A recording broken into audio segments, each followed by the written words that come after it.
झारखंड विधानसभा के बजट सत्र के दौरान बुधवार को एनआरसी का मुद्दा छाया रहा। विपक्ष के द्वारा विधानसभा में झारखंड के विभिन्न जिलों में हुए बांग्लादेशियों की घुसपैठ को रोकने के लिए एनआरसी लाने की मांग की गई। वहीं सत्ता पक्ष की ओर से विधायक अनूप सिंह के द्वारा एनआरसी को सीधे से नकार दिया। उन्होंने कहा कि झारखंड में एनआरसी की कोई जरूरत नहीं है। साथ ही उन्होंने विधायक फंड को बढ़ाने की बात की। उन्होंने कहा कि सरकार को विधायक फंड को बढ़ाना चाहिए ताकि आम लोगों की सेवा विधायक और ज्यादा कर सके। विधायक फंड को बढ़ाने की बात तो आ रही है, लेकिन इसके साथ साथ क्या बाकी जो है मनरेगा, मजदूरी, बेरोजगारी भत्ता, बाकी चीजें वो भी बढ़नी चाहिए। देखिए, विधायक कोष को बढ़ाना कोई गलत बात नहीं। मैं समझता हूँ कि विधायक ऐसा जनप्रतिनिधि होता है जो अपने विधानसभा के हर रास्तों को, हर गलियों को, हर प्रखंड, हर पंचायत को बखूबी जानता है।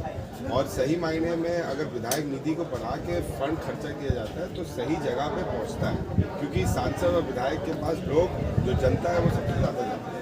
रह गई बात कि मनरेगा कर्मियों की मानदेय बढ़ाना, ये निश्चित तौर पर अगर राज्य विकास की ओर जा रहा है तो विकास आपके यहाँ दैनिक भत्ता कितना दिया जा रहा है या वेतनमान कितना दिया जा रहा है, उससे भी आपके राज्य का विकास दिखता है। तो विधायक निधि भी बढ़ना चाहिए, और वो भी अगर बजट 91,000 करोड़ से 1,00,000 करोड़ ₹1 हो सकता है, तो ये भी बढ़ सकता है।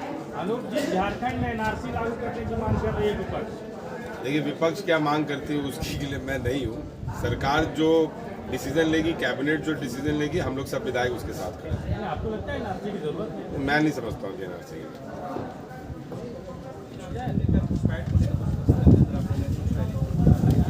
आज झारखंड विधानसभा के अंदर हमने जो प्रदेश के अंदर खास करके साहेबगंज जिला, पाकुड़ जिला और कह सकते हैं कि वर्तमान राज्य की जो राजधानी है रांची के अंदर, रांची जिले के अंदर जिस प्रकार से बांग्लादेशी घुसपैठियों के द्वारा जो समाज विरोधी कृत्य हो रहे हैं, राष्ट्र विरोधी कृत्य हो रहे हैं, देश विरोधी गतिविधियों का संचालन में ये बांग्लादेशी घुसपैठिए पाए जाते हैं, इसको लेकर के हमने आज विधानसभा में कार्यस्थगन प्रस्ताव लाया था। और कार्यस्थगन के पीछे उद्देश्य था कि इन गतिविधियों को जिस प्रकार से राज्य के वर्तमान हेमंत सोरेन जी की सरकार वोट बैंक की राजनीति को पोषित करने के लिए, अल्पसंख्यकवाद को पोषित करने के लिए जो तुष्टीकरण का सहारा ले रही है, इसलिए ऐसे घुसपैठियों को चिन्हित करने के लिए 1951 की जनगणना और 1952 की मतदाता सूची को आधार बना करके इन घुसपैठियों को चिन्हित करने के लिए राज्य सरकार, विशेष करके साहेबगंज, पाकुड़ जिला सहित संथाल पटना में इसको चिन्हित करने के लिए एनआरसी अपडेशन की प्रक्रिया प्रारंभ करेगी। इसमें एक्चुअली ये है कि आप जो बोल रहे हैं उसमें तो इरफान अंसारी, आलमगीर आलम जैसे नेता जो इस इलाके से आते हैं उन्होंने पहले अपोज किया है और अभी भी वो कर ही रहे हैं। आप देख सकते हैं कि तस्वीर क्या है। कल ही एक भरा हुआ विस्फोटक ट्रक पकड़ाया है, उसमें पकड़ाने वाले लोग कौन है? राज्य सरकार जांच करा ले उसकी। भागलपुर के अंदर विस्फोट होता है, उस विस्फोट का तार साहेबगंज जिला से जुड़ा हुआ है। अभी कलकत्ता के अंदर अफीम तस्करी, 1.5 करोड़ से ज्यादा का अफीम तस्करी करते हुए जो लोग पकड़ाए हैं, उसके पीछे स्लीपर सेल जो काम किया, कौन लोग हैं? तो ये गतिविधियां सीमावर्ती क्षेत्रों में ज्यादा बढ़ी है। आतंकियों का जो स्लीपर सेल है वो कई सीबीआई और ऐसे जो सुरक्षा एजेंसियां हैं, वो इन एजेंसियों ने साहेबगंज जिले में, पाकुड़ जिले में अपनी गतिविधियां चला करके ऐसे तत्वों को रोकने का भी काम किया है। इसलिए निश्चित रूप से जनसंख्या असंतुलित हुई है। क्या यह सच स्वीकार नहीं है?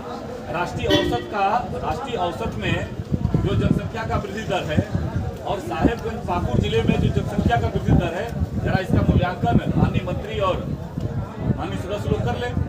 इसलिए इस पूरे प्रक्रिया को हमने सदन के अंदर जब से आए हैं, मैंने पिछली बार भी कहा था कि भारत सरकार से, राज्य सरकार को आग्रह किया था जब एनडीए की सरकार थी यहाँ, और उसमें एनडीए की सरकार ने भारत सरकार को भेजने का भी काम किया था। राज्य सरकार पहल करे और ऐसे जो तत्व है, जो बांग्लादेशी घुसपैठियों को संरक्षित देने वाला तत्व है, जो मतदाता सूची में चढ़ाने का काम किए हैं, आपके संज्ञान में हो कि वर्तमान सरकार में मैंने ये मामला उठाया था कि साहेबगंज जिले का रहने वाला व्यक्ति और वो व्यक्ति दुमका जिले से अपना मतदाता सूची में और आधार कार्ड बनवाने का काम किया है। सरकार ने आज तक उसका सही उत्तर सरकार नहीं दे पाई है।